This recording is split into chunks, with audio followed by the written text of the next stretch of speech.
Hello and welcome to Golden Years Care Channel. I'm your host Owen Osarenho, your seniors advocate.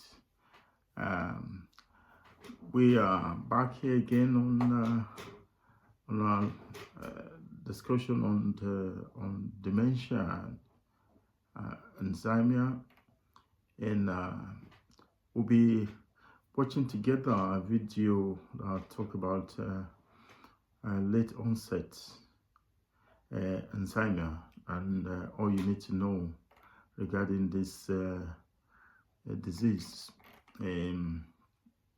Late onset Alzheimer is the most common form of Alzheimer disease, typically developing in people age 65 and older. It is a progressive neurological condition that primarily affects memory, thinking, and behavior, and worsens over time, unfortunately. What is late onset Alzheimer? Late onset Alzheimer begins after age 65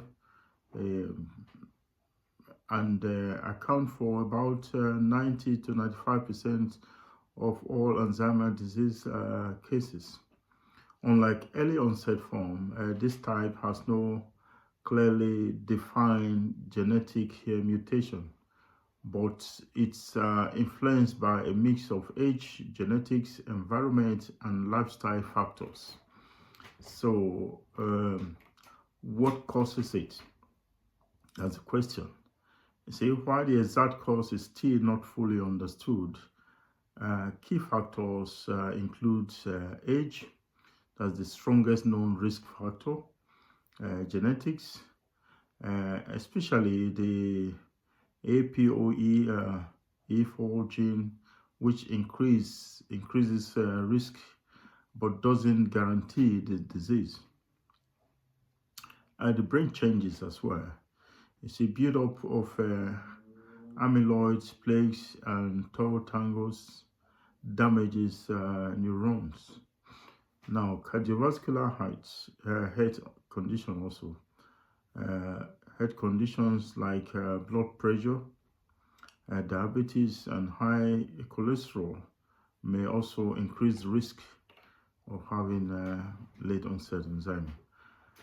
Lifestyle factors as well. You know, poor sleep, social isolation, smoking, inactivity, and poor diet may also contribute.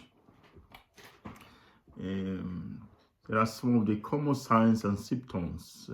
One of them is the memory loss, disrupting daily life, difficulty planning or solving problems, confusion with time or places, trouble understanding visual images or spatial relationship.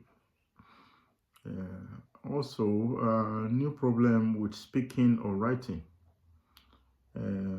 Also, withdrawal from work or social activities. And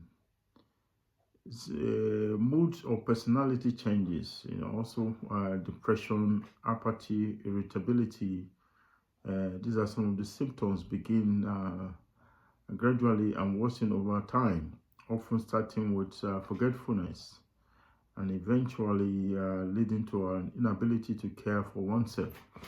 In the video we're about to watch, the elderly man said when he started having the concern was when he was asked his birthday, he could not remember.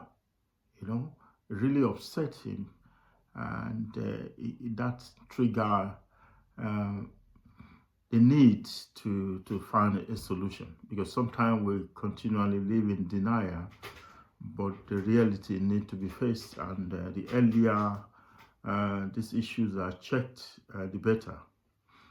Also, how it progresses. A late onset Alzheimer's disease is a progressive disease, usually moving through 3 stages.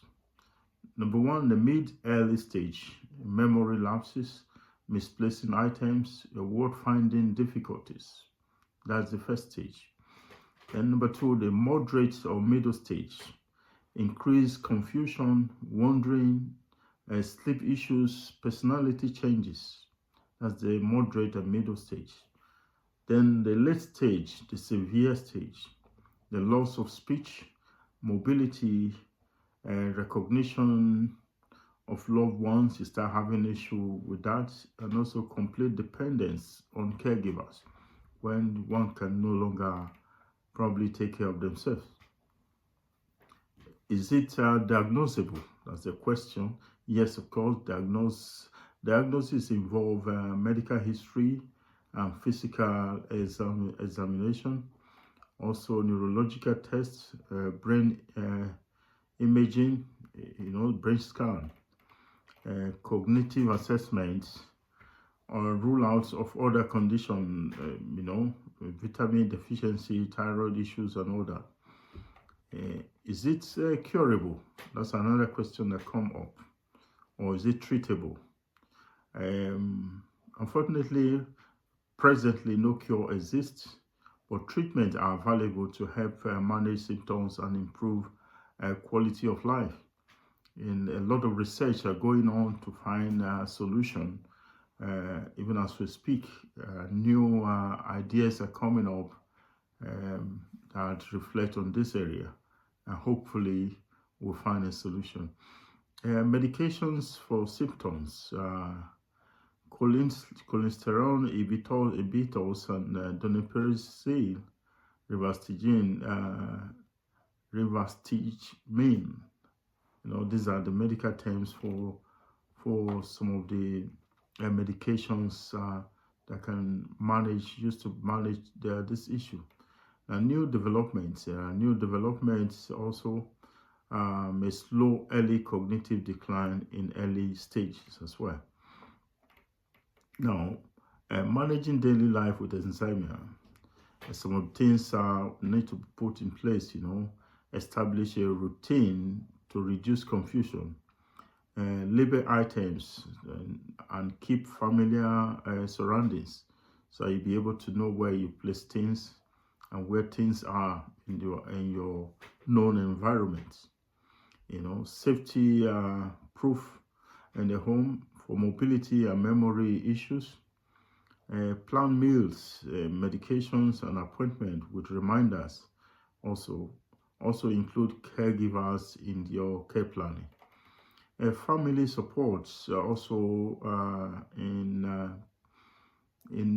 agreements with the caregivers really go a long way in supporting people or family who have issues like this.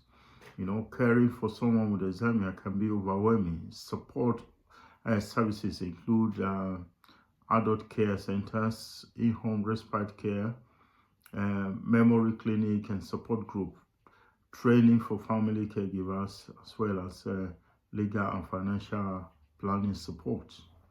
Now, what's the prognosis for this issue? You see, life expectancy after diagnosis varies from 4 to 8 years, but some live up to 20 years depending on the age.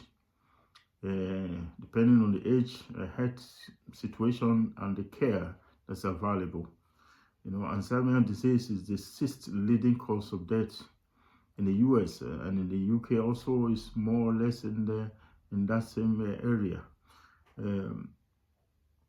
The late stage requires full-time care and support for activities like eating, bathing, and mobility. It's good to plan ahead. See, early planning is crucial. Also, be sure to assign power of attorney, complete advanced care directives, review financial and legal matters, and also discuss care preference with loved ones. Now, the final thought on this before we see the video together. Late-onset Alzheimer is a life-changing condition, but not a life-threatening, a life-ending one. With early diagnosis, compassionate care, and ongoing support, individuals can maintain dignity, maintain their identity and moments of joy, no matter the stage of the illness. you know. So this what the issue we want to look at this afternoon or this evening, depending on what time you're seeing this video. But with this introduction, let's go into this video that explain the stages and how this couple went through the situation with the help and support of their doctors and family. Come with me as we watch this video. Thank you.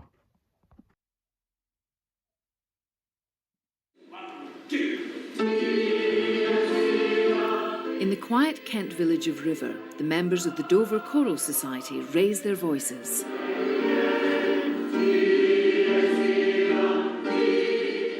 For John Ravenhill, music and choir practice are the centre of his life. He's an enthusiastic bass. Music has always been an essential part of my life. I enjoy singing. But only a couple of years ago, John, together with his wife and daughters, thought that music making and much else which required John's memory might become a thing of the past. The girls on their own had noticed, and so had I, we hadn't said anything to each other, that he was in fact getting things wrong. In 2007, John started to display early symptoms of memory loss and a slight personality change, making him unusually argumentative. Our huge problem was to decide what to do about it. You've got to decide how you're going to say to the person, you know, I think there's something wrong with you, and not upset them, because he was totally unaware. When Jerry was diagnosed with breast cancer the same year, that crisis finally convinced John that he also had a problem. I was diagnosed with breast cancer, and John was so upset by this that he did lose it.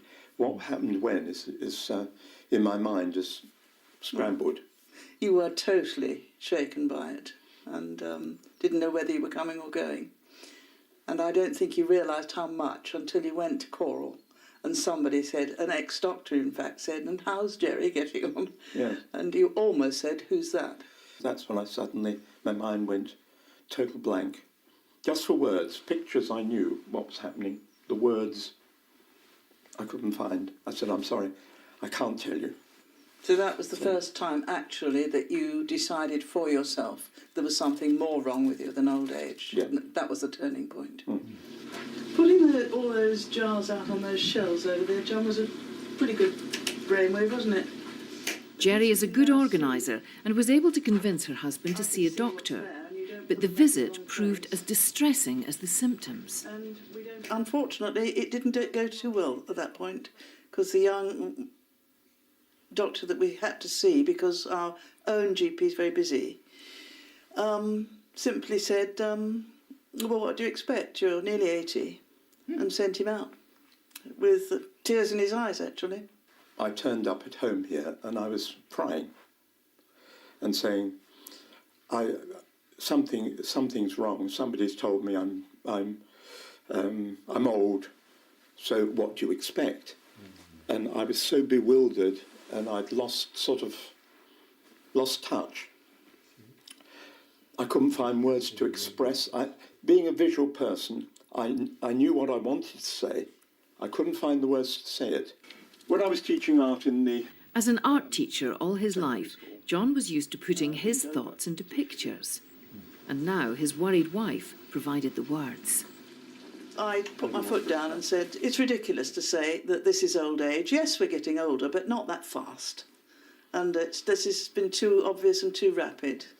And so I insisted that we hang around and get an appointment with our own doctor. And he said, get him in on any excuse and I will deal with him definitely. And he was wonderful. And the next person he saw was a psychiatrist who was also wonderful. He put me through a number of questions. I couldn't remember what my birthday was. And then he sort of generally talked with me and so on. And he said, well, I think we caught you. You're right on the edge. I think we can do something for you, but you're definitely starting to go off, as it were. At the end of it he said, yes, well, you do have late-onset dementia, but The good news is that I can prescribe Aricept, which should stabilise it. I can give it to you for 5 years, and it in some cases it's even improved it. So we came away with hope.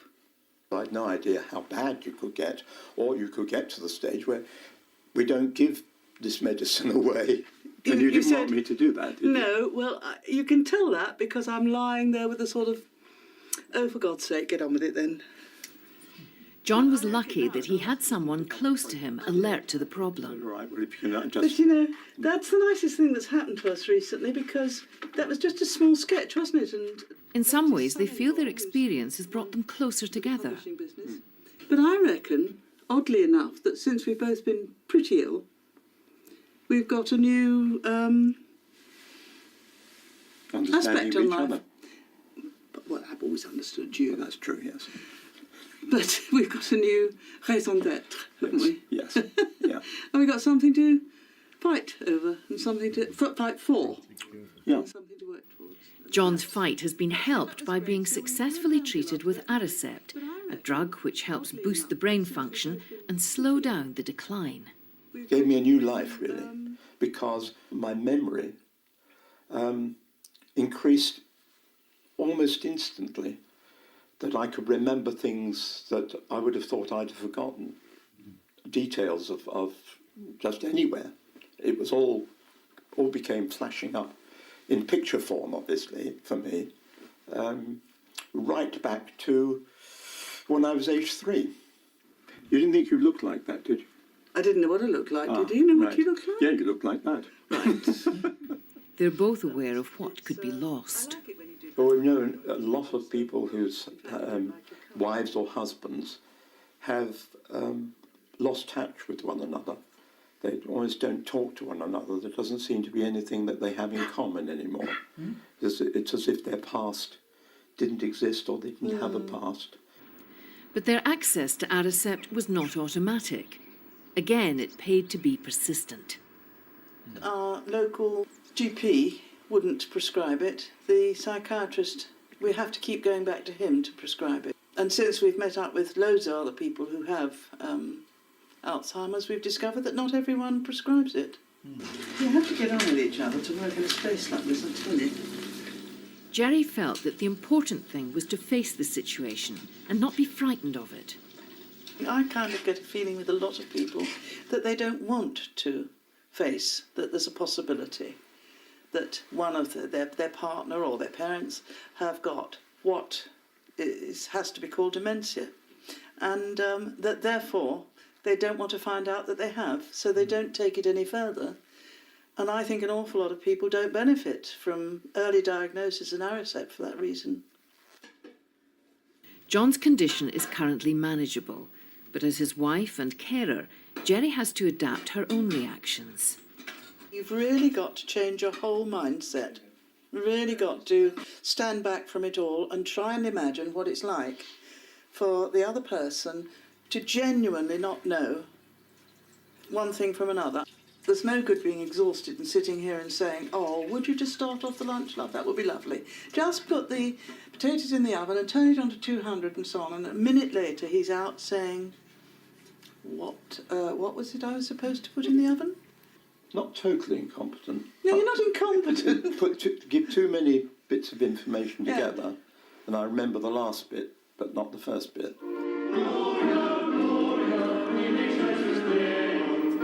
John's condition also threatened his music making.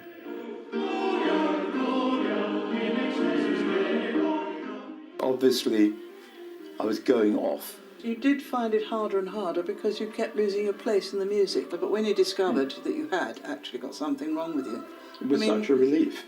Yes. To realise that it... You told all the fellow bassists and said, please, look after me. Yeah, look after me. I'm not going to be the fellow that I was, but I need help. All the choir knows about John's condition because John and Jerry don't see anything to be secretive about. He's got Alzheimer's. There's nothing to be ashamed of. John's diagnosis has spurred them both on to new adventures, including a first-time visit to their daughter in South Africa.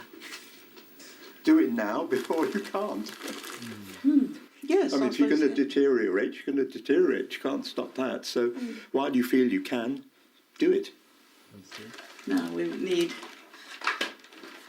a receipt.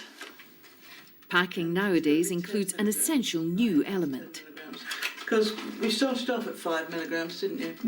And you had to move on to 10 milligrams. John owes his current good fortune to an early diagnosis, access to the right medication, and a perceptive and persistent wife.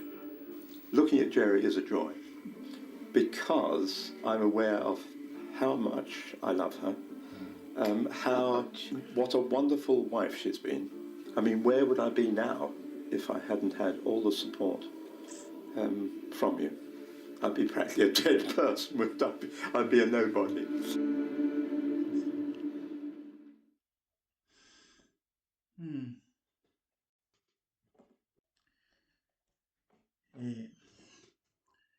See, I get very emotional watching elderly couples like this who visibly love themselves so well, and they are in their old age together, fighting common issues together. I have a passion for elderly people, and that's what drove me to starting this channel. It's unbelievable what you can learn from them, and especially their experiences of life, how they've been able to overcome challenges, obstacles, family issues, and generally keep surviving. We have a lot to learn from them. And when they're confronted with issues like this that beyond their control, my heart bleeds to see them suffer. But that's what life is all about. It's struggle and struggle all through. But I believe the struggle in life, it gets bearable when you have support, especially family support. You see, even in their old age together, when when John managed to say it out, telling the wife how much he truly loved her and what he can't imagine what life would have been without her. I watched the woman's face. That's all she wanted to hear all her life, and it helped. It's threatening. There are more videos like this that will keep putting together, and I believe and I hope we'll learn all through. It's a life of learning, endless learning. Thanks once again for viewing this with me, and I hope you keep subscribing to our channel and sharing our messages together. Thanks for watching. Bye for now.